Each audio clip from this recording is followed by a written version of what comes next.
The views and opinions expressed in this podcast by the host and or the guest do not necessarily reflect the views of the host and or Paranormal Buzz Radio and or its sponsors. Use of any material produced by Paranormal Buzz Radio without express written consent is prohibited. Paranormal Buzz Radio will not be held responsible for you holding your knees, crying, and rocking in a corner in a puddle of your own urine, or being beheaded by a group of children in a cornfield. In fact, if you come across a group of children in a cornfield, we promise to make fun of you as you run away screaming in terror. Listener discretion is advised.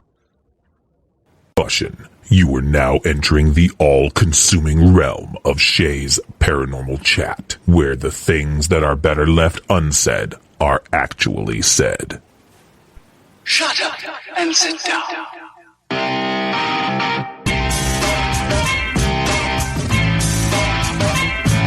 You're listening to Shay's Paranormal Chat. Paranormal podcasting done Shay's way. Tons of fun. Dude, seriously? A bit sarcastic. Hashtag investigator, not hunter. But always real. Hashtag data, not evidence.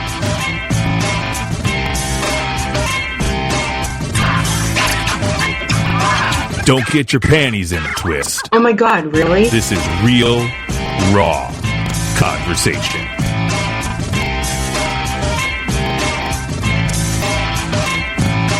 Ladies and gentlemen, welcome to the show.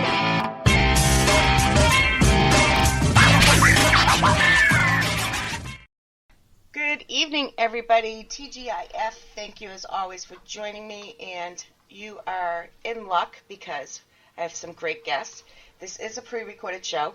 Today, because of the quarantine, when I'm doing pre-recorded shows, as you know, I like to give the date out. Today is actually May 1st, because we're not sure when this is going to air. I'd like to tell people when this was recorded. That way, if there's any updates by the time the show airs, I will make sure it's out on social media. So today we have Chris and Kristen from Dark Horse Paranormal and Bigfoot and the Bunny. Hey guys, how you doing? Good. How are you, Shay? Having us. Oh, you're welcome. I'm doing good. A little stir crazy sometimes, but doing good for the most part. Yeah. So you get busy in different ways with the quarantine. Yeah, and you always think, the more time I have, the more I can get done, and it just seems like the more time you have, the more and more you have to do.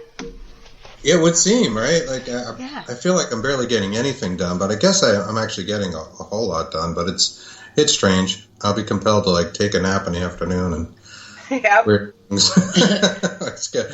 I'm still working, thankfully, but oh my gosh, my schedule just feels like it's all over the place, and I never know what day it is. Exactly, it's like a continuous day, one continuous day with naps. It really is. Yeah, it's like Groundhog Day. Groundhog Day. I've heard that a lot lately. That term. It's like Groundhog Day.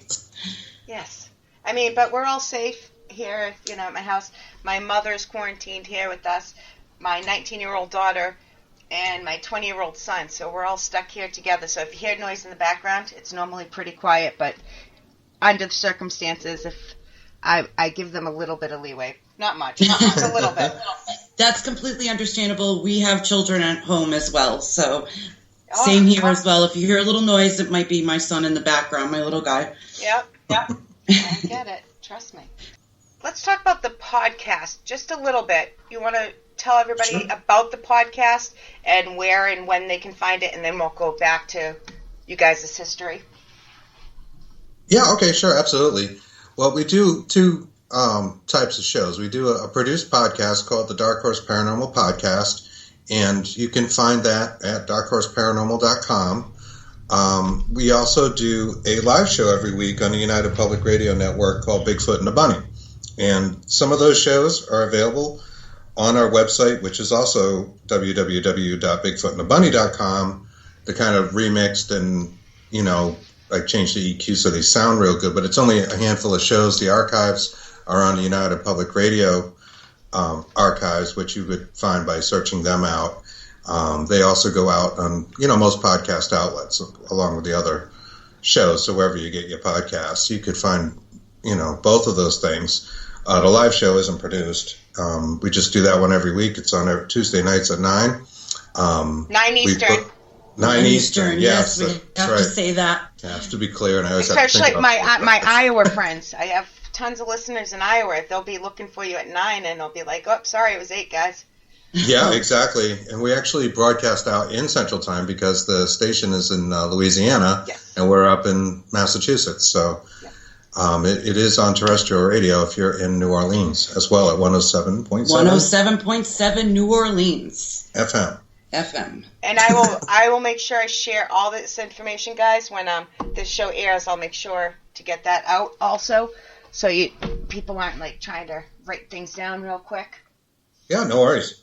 We started off with the podcast first, and all of this kind of does coincide with our relationship and stuff, and we call our shows like a couple's journey into the mysterious, the unknown, and the paranormal.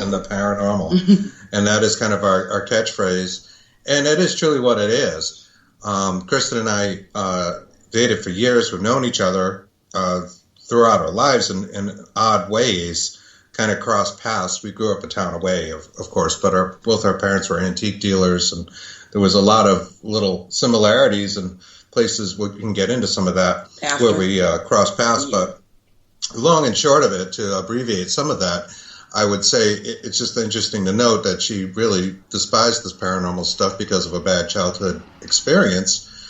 For 4 of the 5 years we went out, right? She would literally like sage sometimes before and after I'd leave. She just thought I was nuts, and I didn't think he was nuts. I just You're kind of nuts for bringing it into my life as I thought. So, because I really wanted nothing to do with it, like he said. And Kristen's house has activity in it. She lives in one of the oldest houses in Swansea. We're in it now. Yes. And the activity grew and grew.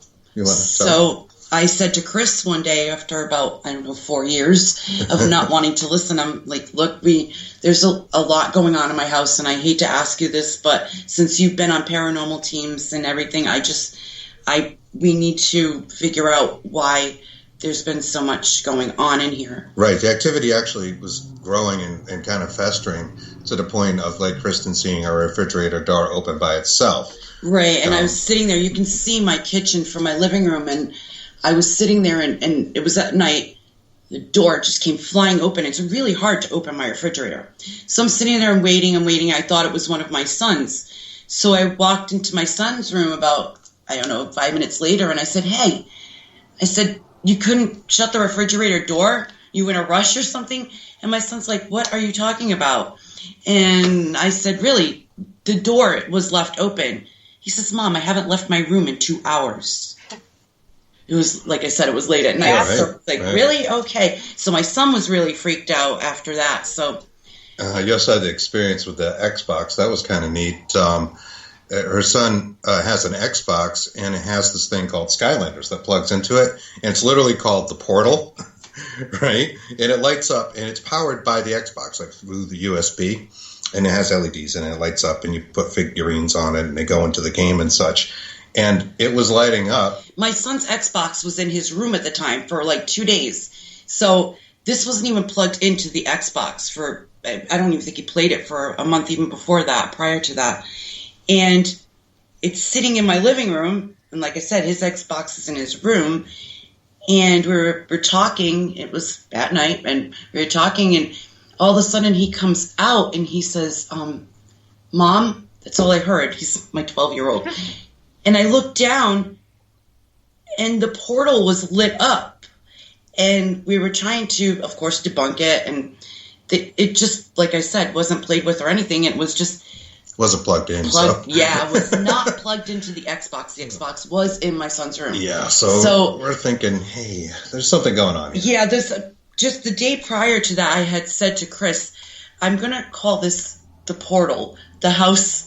Yeah, our house was a portal, and literally the portal lit up the next night. So yeah, that's right. So I forgot that part. Chris, I said, you're going to have to come here and we'll do we're a gonna session. Do a session. So what I call a session is, getting the recorders out and, asking the questions, and also a spirit box session. And we just did a 20-minute session.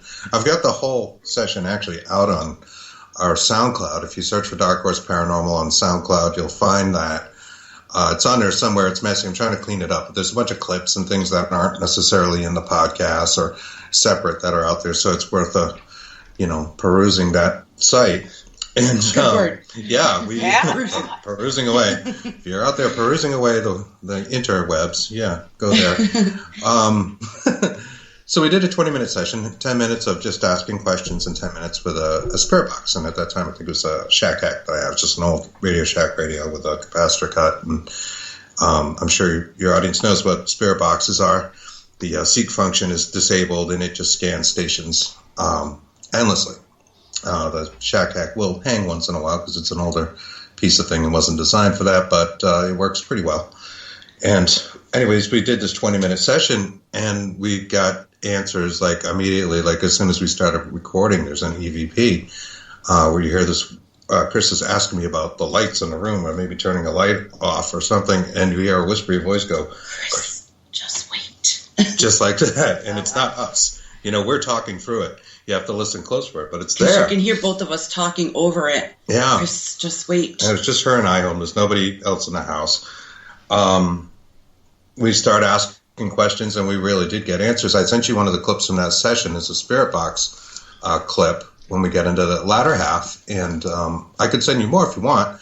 Whatever you'd like. We've got a bunch of different little clips from it. But the spirit box clip, Kristen hears our name, and she sounds a little freaked out. Now, mind you, this is my first time wanting to do this, and literally wanting to do this. I had no other choice, apparently. So, in my voice, I want the listeners to hear this. In my voice, you can hear I'm very low toned. I'm literally so stressed out over this that, I'm low toned, and then a couple of times I freak out. And this would be why. This is my very first session and spirit box session. Which clip was that? So that's the one that's labeled clip 3. And I'm sorry, the labeling's a little nutty because that's fine. I had a bunch for another show we did recently. No, you're fine. And I'll just play it real quick so we can hear it. Okay. Oh, is that what you're hearing? Yes. Okay, I wasn't sure. I can't wait to play it back. Sounded like Kristen.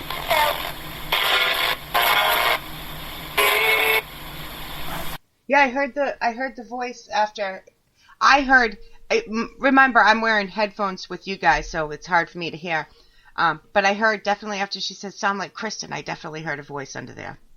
Yeah, it says Kristen, and she goes, oh my God, it sounds like Kristen. That's Kristen talking. Yep. Because she heard the voice on the radio in real time. And then you'll hear, please help. And the music, seems to say, please help me. Wow. So you've got actually all those things in that little tiny clip, which is pretty interesting. We also got Kristen's father's name back. Yes. And I didn't send it to you. I may send it to you after the show.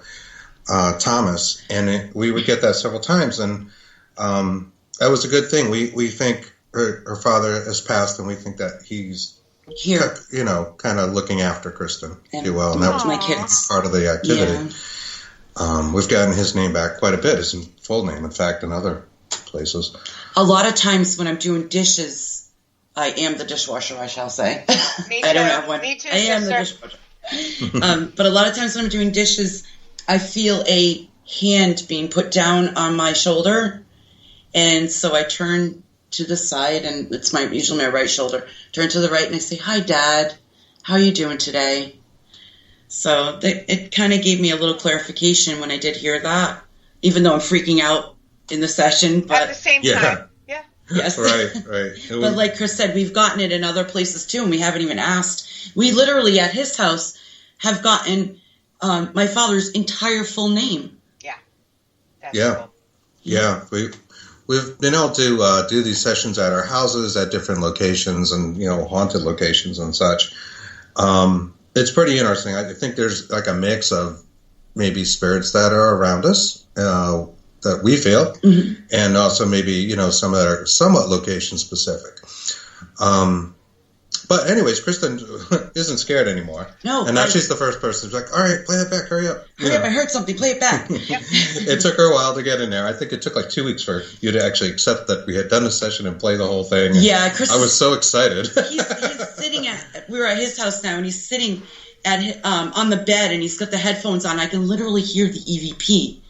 And he says, oh my God. And he's scaring the heck out of me with just the oh my gods. Never mind. I mean, this is after, Yeah. And I'm like, oh my God, I don't want to hear it. And he's like, you've got to hear all this in 20 minutes. I've never heard anything like it. And it did. It took me like 2 weeks to even listen to it. But then after I listened to it and a few times, I went, okay. And I sat there for a few days and I'm like, oh, I really like this. I'm going to start doing this myself. So about 2 weeks, it took me, and I just took it and ran.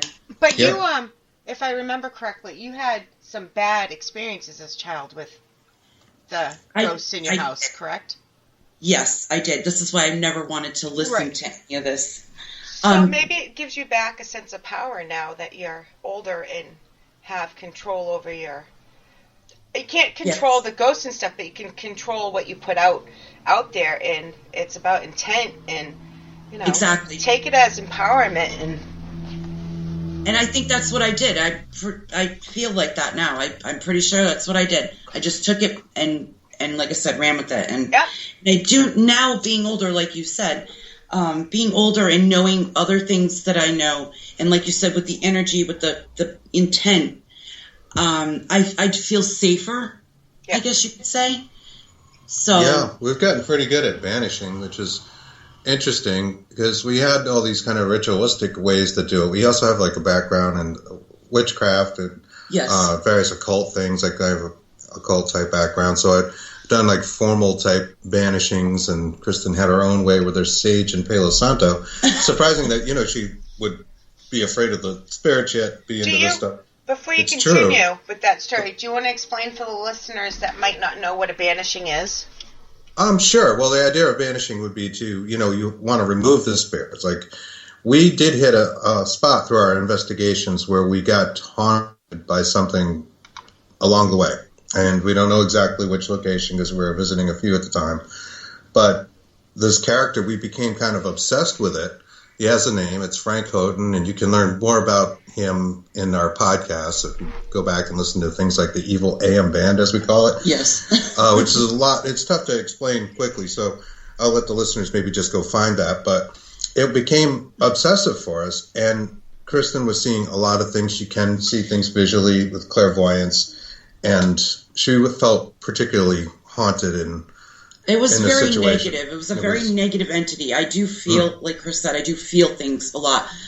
After my childhood and the traumatization that I've went through, I don't want to see. I don't want to see anything. But I do feel and I do hear, which is interesting, like Chris said, because I didn't want to do this at all. But right. I know. It background. Almost seems super critical, but that's how it was. And I think you just really wanted to keep the peace, with your witchcraft kind of thing. Yes. And, when we found the most effective banishing was to actually just get it out of our minds. Like, we just had to stop thinking about it. Right. And that's what made it go away. Yeah. Exactly. So, we used to do elaborate banishment rituals, which were things that Chris had. I mean, very powerful and, excuse me, and then I incorporate my own with them to get rid of this. You're right. And it still wouldn't totally go away. No. Put on the box and start getting the same messages. We have this kind of creepy, cryptic message thing, what we call the Evil AM Band, and there's voices in there, and the message is almost always the same. It's like it speaks and can't escape. Speaks, can't escape. And sometimes it'll say death after it. It speaks woods. Then it gets to the point where it was saying all these other creepy things in between those things, and we couldn't put this radio on at all without immediately getting that popping stuff. Up, exactly. And like overlapping? Yeah, just like anytime we put on AM Band on the spare box. Okay, so we live... Sometimes FM, we're getting it. I mean, we are near radio stations, and literally we have no AM station. That are the same, right. When it comes on. It's so bizarre. And we do have clips of it. I don't know if you'd like to incorporate those Yeah, maybe here, I'll send you some of that after the show. But yeah, it's really creepy. There's no radio whatsoever. It's just this message. And what happened, we had to get rid of it. Getting back to the banishings. Yes. We had to just stop looking at the locations where we had originally run into this and we got into Native American history and hauntings of that and just did a full 360 and just got it out of our heads. And that was actually the best banishing. Now we're at the point where we can put on it. And it doesn't immediately start talking to us in a creepy, cryptic message way.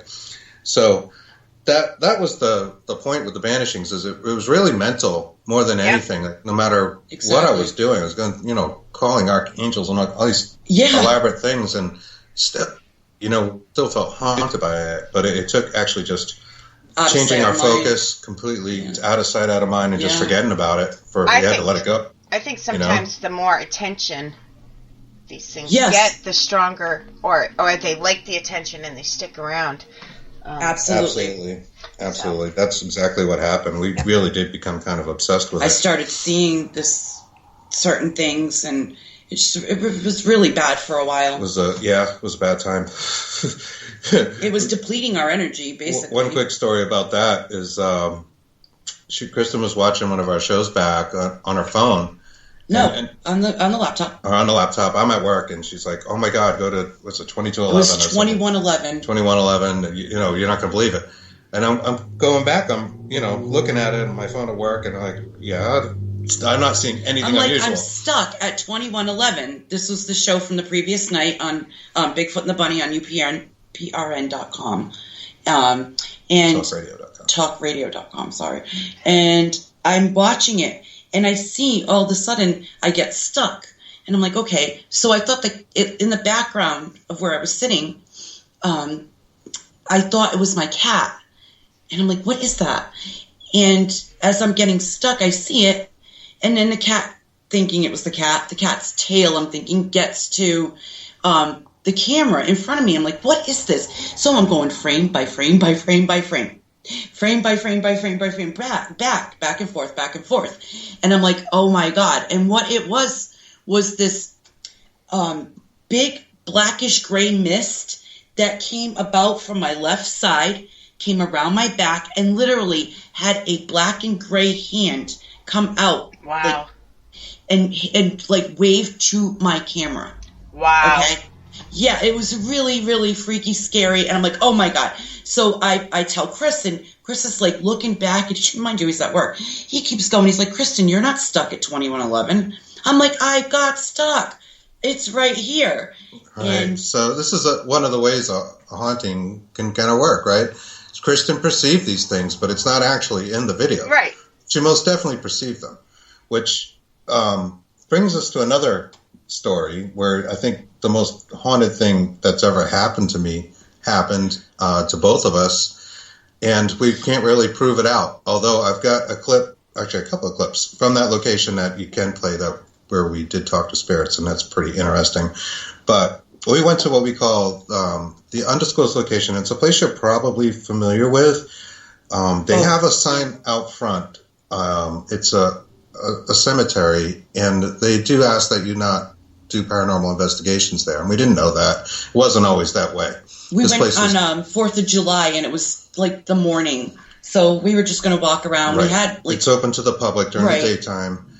We just had some recorders with us in a spirit box. It wasn't a big deal, and it was empty and it's quiet. And we're very respectful of places. We literally clean up the place. Pick up a bunch of broken glass. Trash. Teenagers party. Yeah. It's that kind of thing. It's out in Central Mass. It's known by its gates. Elaborate gates. We'll leave it at that. So yeah. But slightly undisclosed location. Yeah, we hint about it. If you're local, you probably can figure it out. But we're walking in there. Well, two things. I'll say that we don't have recorded that happened to us that really are freaky, and I've never had this happen before. Kristen was immediately drawn to the far left corner, so we started walking in that direction, and she turns, and we haven't recorded or anything. We're just walking, checking the place out. She says, "Did you hear that?" And I said, "Oh, I just heard what sounded like a boar or something. There's woods surrounding it. It's in a rural area. In fact, it's about a quarter mile off the main road. You have to walk down to get to it. Kind of dirt road to get to it. And I had heard this kind of like snorting and like digging noise. And she says, no, it's like, it's a boar. And what did you say? And I said, Here. I heard, I said, yeah, I heard the woman laughing maniacally. Yeah, she said she heard a woman laughing maniacally. And he says, She used that that's word not what I maniacally. just heard. I heard a boar. I'm like, boars aren't around here. They're not indigenous to this place, to Massachusetts. I'm like, but no, at the same time, he heard one thing and I heard another. A completely different thing. And we're looking around, to see if anybody has a dog and woman walking or anything. Nope. Nobody down there. Nobody So down at all. we go and we conduct the investigation, and I'll talk about the clips that I sent you. But leading up to one of them, we were walking toward an outer wall. We had already been asking questions and gathering data and stuff like that and just checking the whole place out. And Kristen had a recorder. The DR5 is a Tascam recorder, and it's really an intense little recorder with, dual stereo, and she's got noise-canceling headsets on. So all she's hearing is what's coming through the recorder, right? Yeah, we call it blind sessions. Yeah, we were not blindfolded or trying to go hell yeah, but yeah, she can only hear through the recorder. Yep. I'm walking with her just asking some questions, and we both heard somebody go, hello! Really loud. Like right next to us. And the recorder that I had was pointed towards Chris, towards the outer back wall. And it came in so loud. We both jumped. 3 feet in the air. So literally, I did actually jump up on the wall, the stone wall, like it's about 3 feet high. Yeah. It surrounds it, and I'm looking to see where it came from, this voice, right? I thought somebody was kind of like snuck up on us or something. There's nobody around, not a soul.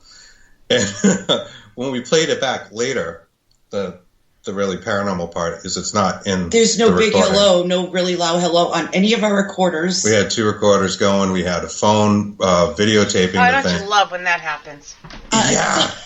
Right. But, I mean, that's what's really paranormal about it. It's not even on the Tascam. Right, the recorders. Which is all she could hear through. So that was really interesting. And I jumped off of that wall. I landed on a rock, and it made a loud noise. And this is part of one of the clips I sent you, is the one, I think it's clip 10. Right. But that thing is... This scared the shit out of me.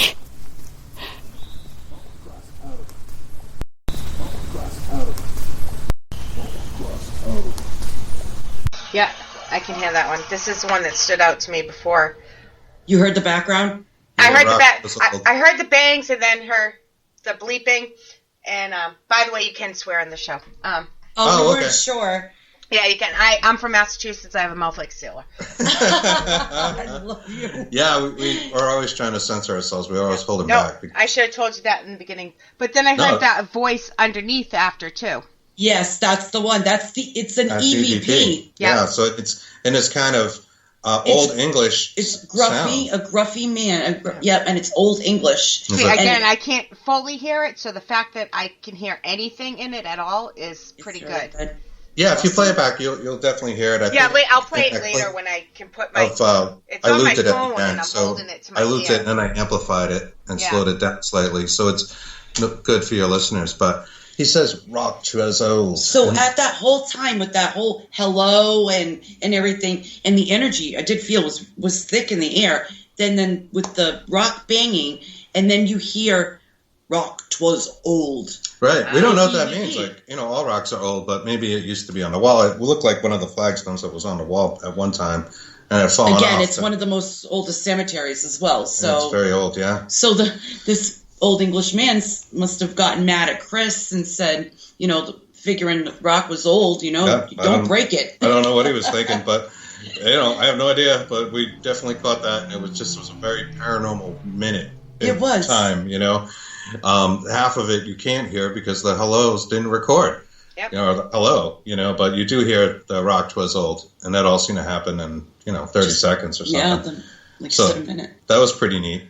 One of the other characters we talked to in the cemetery, and this is a good story, is a child spirit that seems to be trapped there, and he goes by the name of Toby. We kept getting Toby's name coming up in the spirit box. So it seems like when we ask him questions, he will come back and say some things to us. So I sent you the first time we were there, and we asked Toby how old he was. Oh, I heard this one, yes. At least he was. Hold on, let me listen real quick here. Sure, go ahead.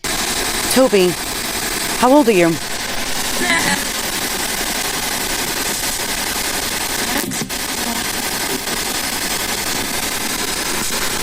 How old are you?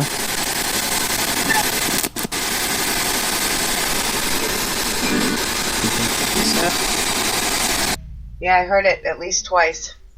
It's 3 times, really. I thought I heard it the third time, but yeah, you did catch it. the first one and the last one were the loudest, and the middle one, I was like, "Yep, I heard that." Yep. Yeah, which was something we were doing. It was kind of an experiment, something I learned on an investigation I went, where sometimes we'll ask the same question. Everybody will ask the same question. And then we'll see if we get an answer, almost, like round robin kind of thing. So we both asked, Toby, how old are you? And he answered both of us. What's really cool is we went back, that was on the 4th of July last year, and then we went back on September 1st, and we again got in contact with Toby. And we asked again, Toby, how old are you? And we did get the reply back, I think at least twice. Yeah, 7. So we feel like we've definitely communicated with Toby. And we do have a whole podcast dedicated to Toby, Dark Horse Podcast, because he says some other things. He says something really heart-wrenching in part of it. So that was rough. He actually does say, "Where's Mom?" And he's answering our questions more than we realized in real time. We got most of it in real time. And then I used our Audacity, and I realized it's like a controversial thing to manipulate the sound, but I used the noise reduction feature to take some of the static out. Yeah. And it really revealed the voice. And when you go back and play it with the static, you can definitely still hear the stuff, but it made it easier. So you'll hear it both ways in that podcast where he goes, "Where's Mom?" And it's like, oh my God. And he's like making little whimpering noises. It was terrible. awful. I had found that while Chris was at work, and I'm like, Chris, I'm messaging him. I'm like, you need to listen to this. I said, but don't listen to it now. Wait till you get home. And I said, you're going to end up crying. I was literally in tears. I felt so bad. Yeah, it is kind of heart-wrenching. It's like, I don't know what the perception is like from their side.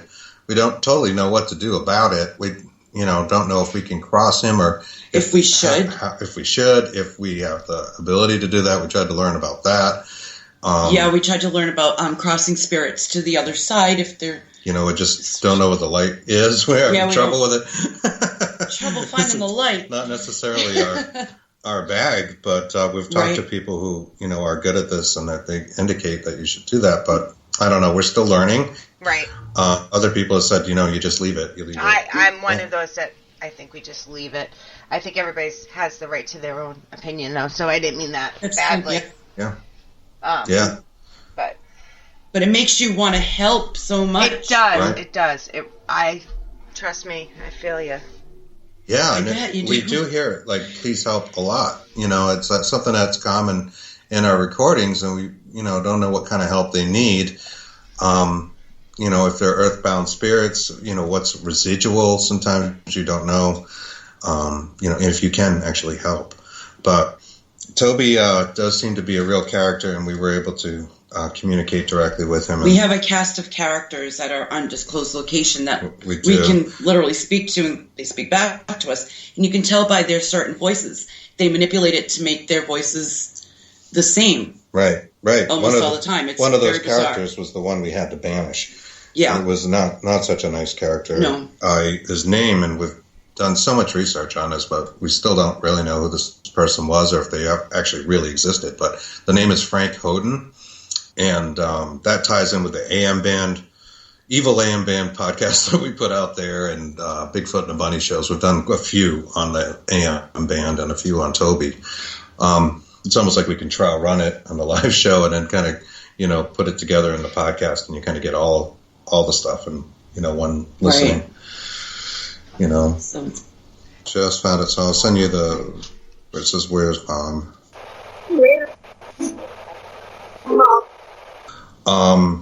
We talked about that first session, and we had all this data back from just a quick 20-minute session, which brings, it actually does, we can bring this around. Okay. That speaks to the what we call the chemistry between us, because we do seem to get a lot of data together. Like, separately, we still get stuff, but I mean, it's that kind of thing. You can be at the location all night, and you're lucky to get like one thing, you know. Where we just find together for whatever reason, we don't understand it, we have a lot better luck and success and seem to have more legitimate data. Right. So it's been a thing that we've been pursuing, you know, since. And like I mentioned before, Kristen loves this stuff now, and you know, this is what we spend our time doing the shows and trying to gather more data.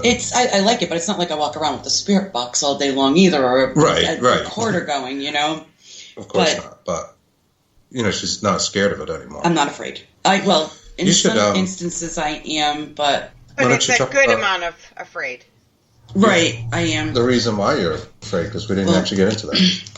What had happened was my parents bought a farmhouse when I think I was 2, and the house the people they bought the farmhouse from were a father and a son team, and my mom, the real estate agent, told my mom that he was a fortune teller.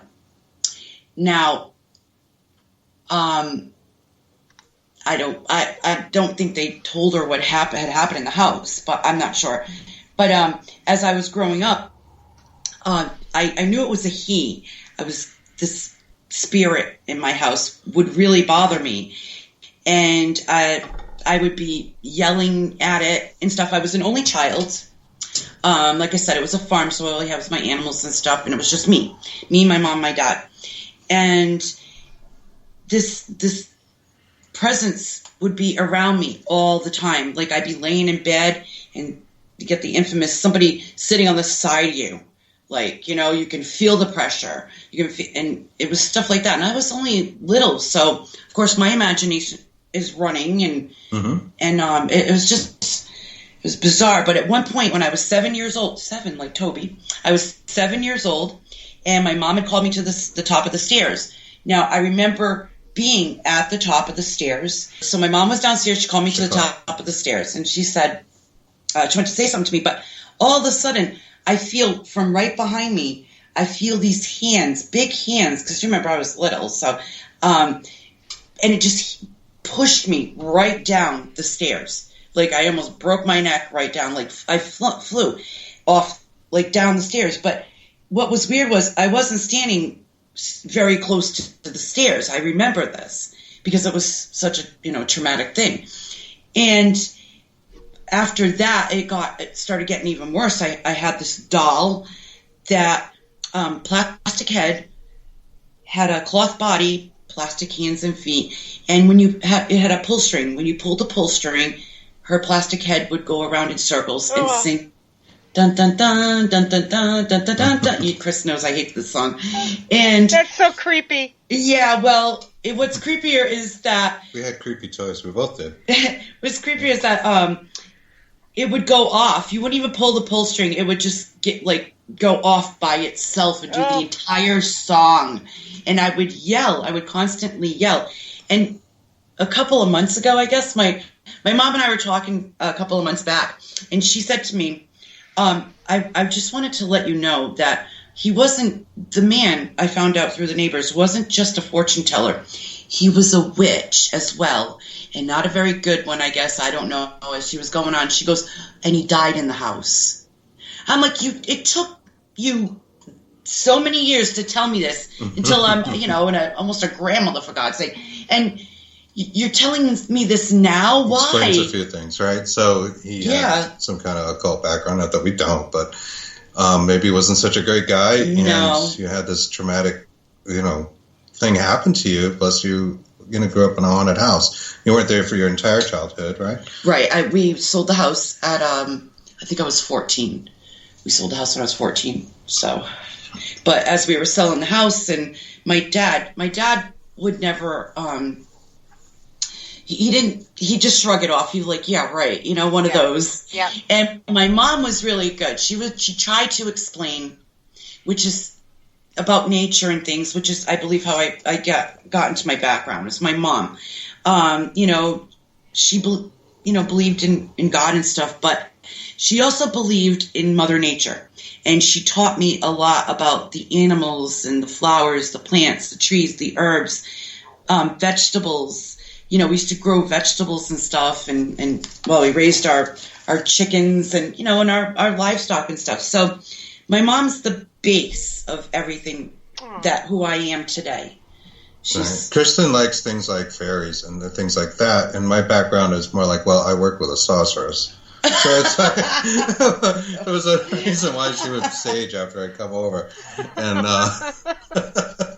it seems dark, but, I only do positive work, Yeah, I know what you mean. Yeah. It's nothing bad, and, I don't hex people and that kind of thing. No, it's just... But, of course, it seemed very opposite. So my childhood also, I spent some time in a haunted house. We both did. There seems to be a trend with a lot of people I've noticed in the paranormal community. They've had some kind of childhood story, paranormal ghost story or something. And mine also involved creepy dolls and also an interesting person who would walk down our street. So my parents divorced when I was pretty young, but they lived together in this house for a time with me, and I was 4. We weren't there that long, but my parents would see an older Native American gentleman walk by every day around the same time, and he's always dressed in the same clothes. He had this corduroy suit apparently on. I don't remember him myself, but they both told me the same stories, which lends credence to it.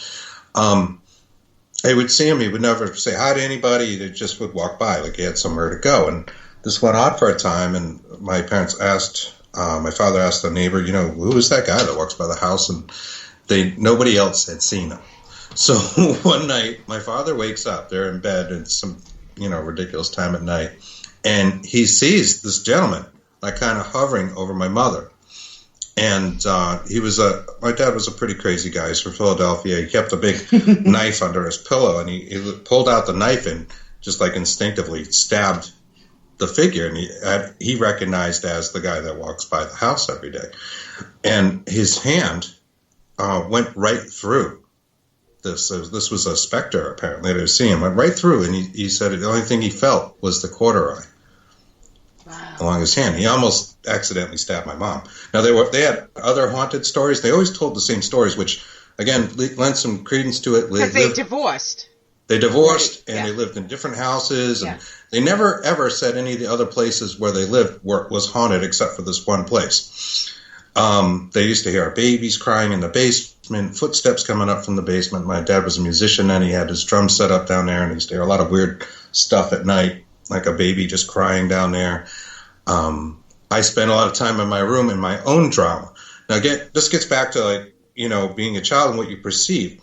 You have children, so you understand, I'm sure you've had this experience where if you have a baby and their eyes are still in a developmental stage, the baby will be talking to you one moment, going, and turn its head and, seemingly look at somebody else and can have a different conversation.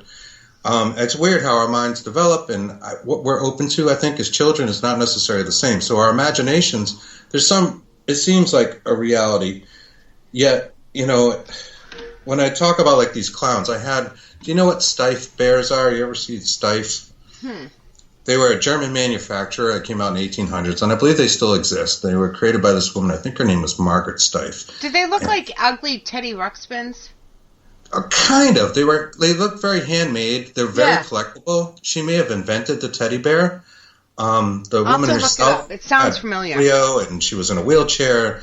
And she had little use of one arm, like a right arm, but she became a seamstress and became kind of famous back then in the 1800s for bears, which go for a lot of money. And I'm sure I had 2 clown dolls. And they basically had wire bodies with a blue and white cloth over the frame and a balsa wood head with a hand-painted face kind of thing. At Christmas time, a lot of times you see the hand-painted faces on the balsa wood heads. That's Steiff. And one was tall, maybe even taller than me at 4, and one was small. And the taller one was always plotting the murder of my parents. And the smaller one let me in on those nefarious plans. And I would be spending my time foiling these plans, or so I thought.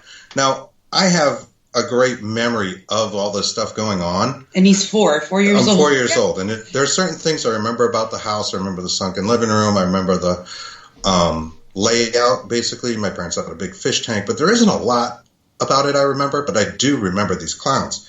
So I was scared, shitless, obviously. And my parents, of course, didn't believe any of this stuff. And this all culminated in me somehow getting a shovel out of the garage and killing the big clown.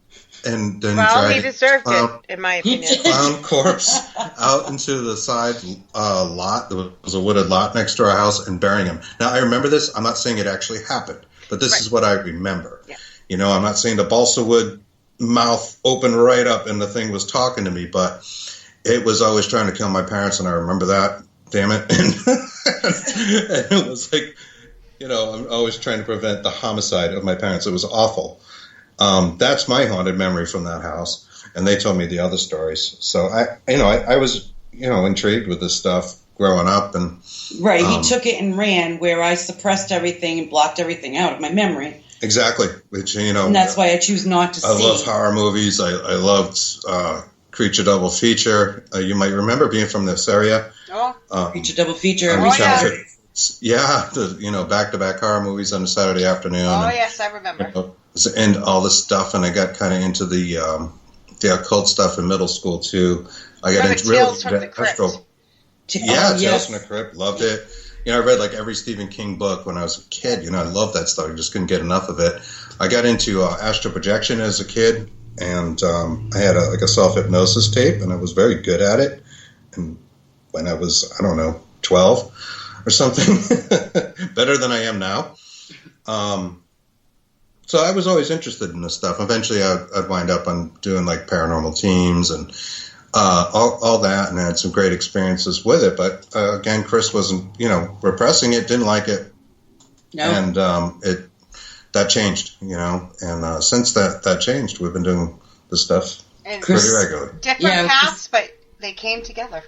Now, when we were children, Chris and I, like he said, we grew up a town apart, and we used to pass each other by when we were kids. Our parents were antique dealers, both of ours. Yep. So we spent time at like the same flea markets, not knowing it, passing each other by. Wellfleet, massive, all places to be. Wow. My grandparents owned a summer home in Wellfleet, and Chris's parents would go to the flea market out there. Yeah, that's the drive. So would my parents. And it was just weird how we just passed each other by. And we also did it as teenagers. And that's when we first met, believe it or not. Chris was dating one of my good friends. And I remember Chris. I remember meeting her. I met her at your school or something. Yes. Right in the lobby. I remember that. Yeah, I remember you had like a bright red sweater on. And he still remembers to this day what I was doing when he met me. Yes. Yeah, that's true. So after that, we even crossed past even before There's the thing with the Anawan Rock. Have you heard of Anawan Rock?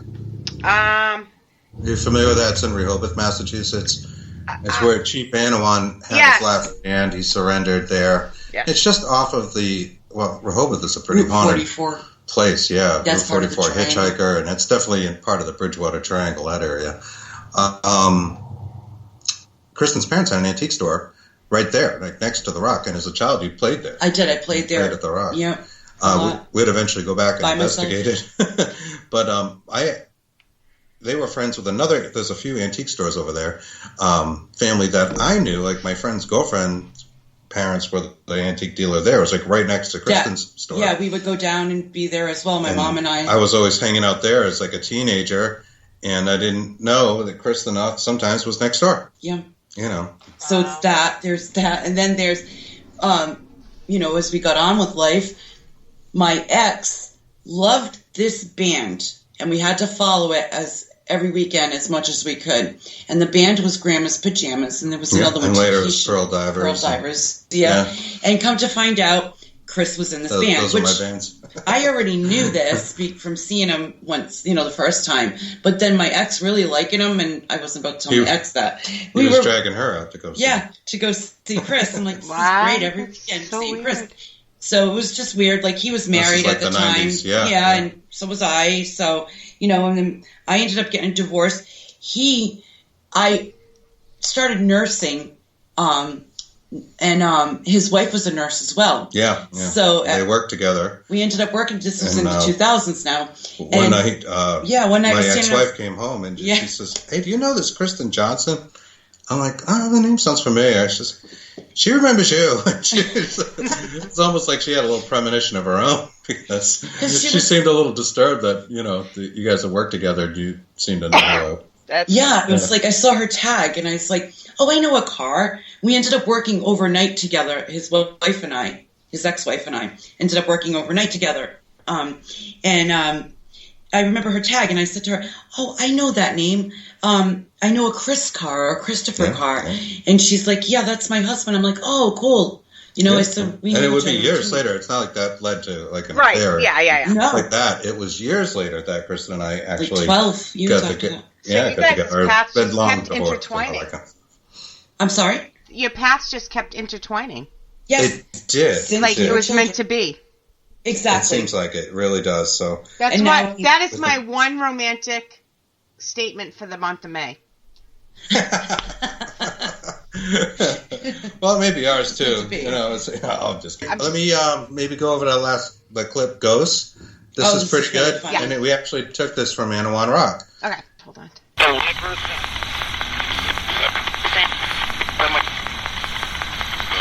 Who lives here?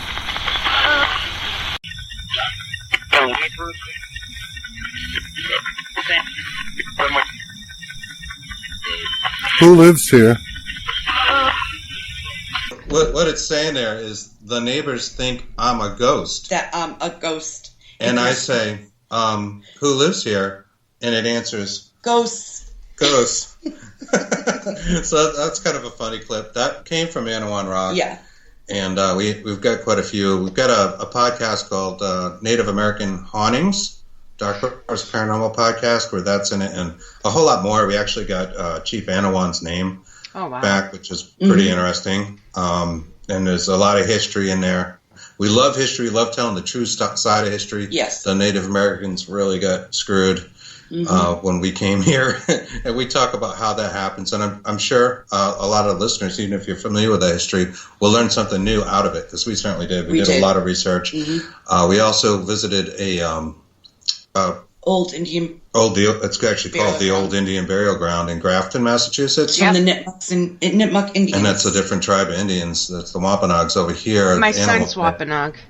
Really? Oh, is that right? Yes, he is. Wow. Well, then he's going to be real familiar with Anawan Rock and that history.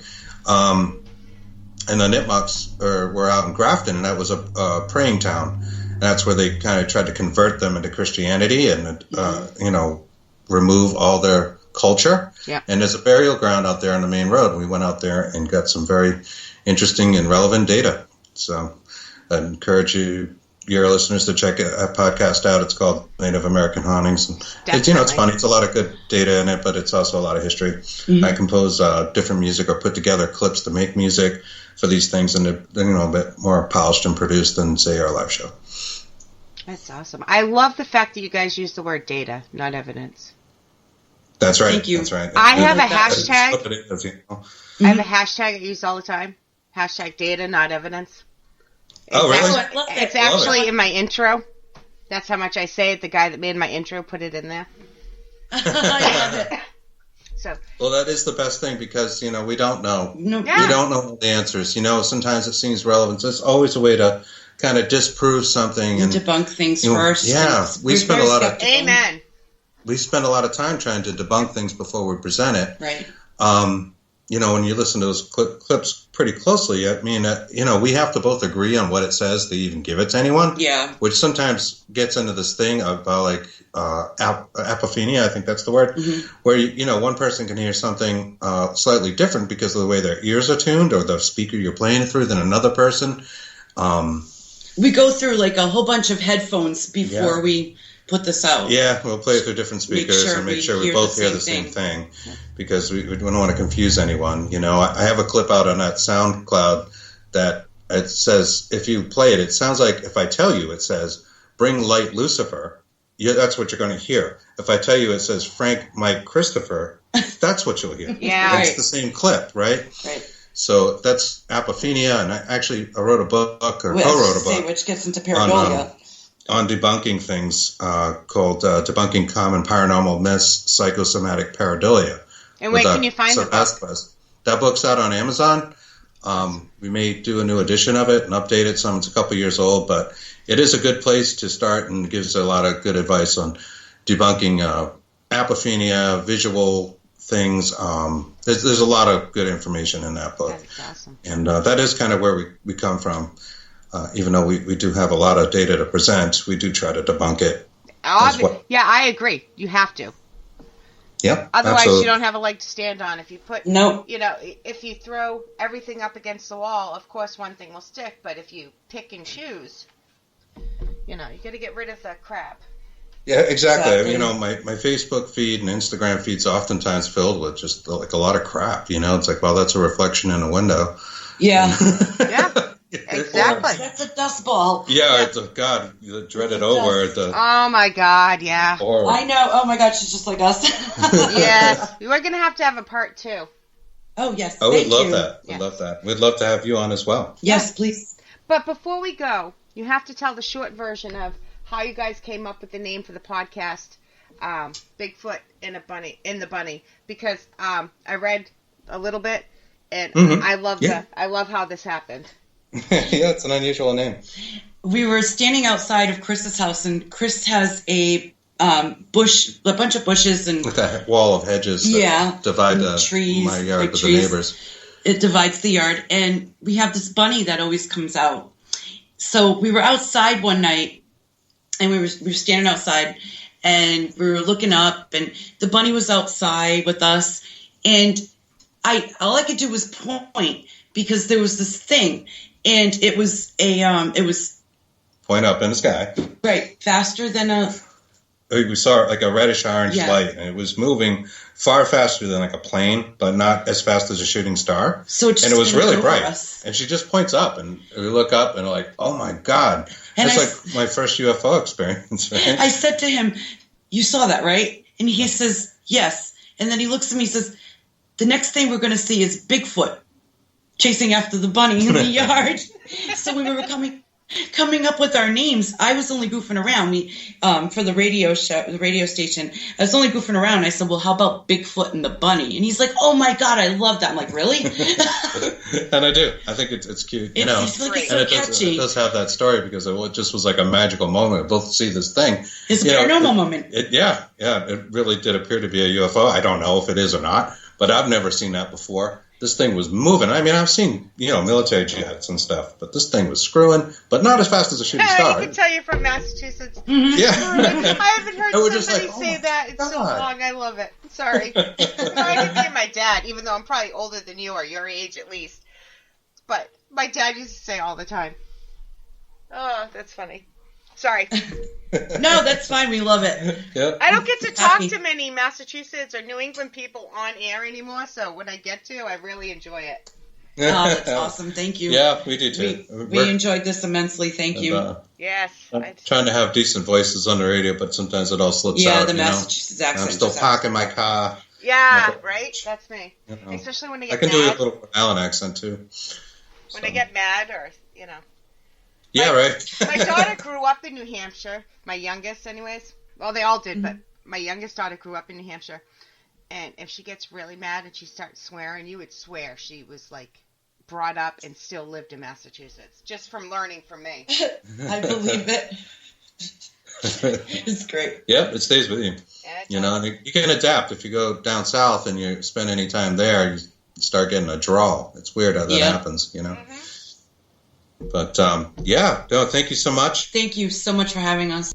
I should throw this out there, too, because we're in the middle of doing our D-Word series on the Dark Horse Paranormal podcast. We released the first one, which is an interview with Nathaniel Gillis, a religious demonologist.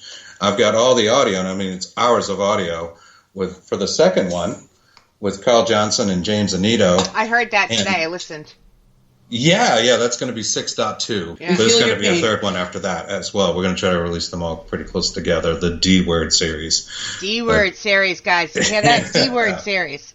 Yes, the dreaded D-Word series. Tossed around a lot in the paranormal, so people wonder, what is a demon? What is it really? So tune in. And thank you again. Yes, thank you again. Thank you guys so much.